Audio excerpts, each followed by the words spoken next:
दोस्तों, एक धार्मिक पौराणिक कथा अनुसार मां पार्वती ने भगवान शिव को पाने के लिए कठोर तपस्या की थी। हजारों वर्षों तक चली इस कठोर तपस्या के फलस्वरूप मां पार्वती ने शिवजी को तो पा लिया, पर तप के प्रभाव से वह खुद सांवली पड़ गई। विनोद में एक दिन शिवजी ने मां पार्वती को काली कह दिया। ये बात मां पार्वती को इतनी बुरी लग गई कि उन्होंने कैलाश त्याग दिया और वनगमन किया। वन में जाकर उन्होंने घोर तपस्या की। उनकी इस कठिन तपस्या के दौरान वहां एक भूखा शेर उनका भक्षण करने के इरादे से आ चढ़ा।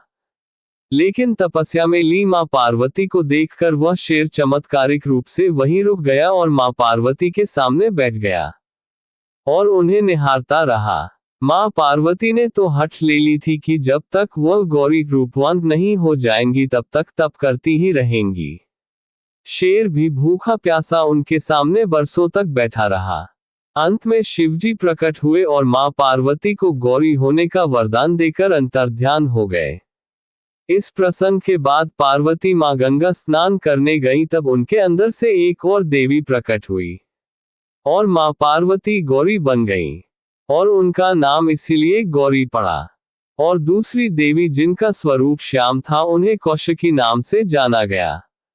स्नान संपन्न करने के उपरांत जब मां पार्वती गौरी वापस लौट रही थी तब उन्होंने देखा कि वहां एक शेर बैठा है जो उनकी ओर बड़े ध्यान से देखे जा रहा है।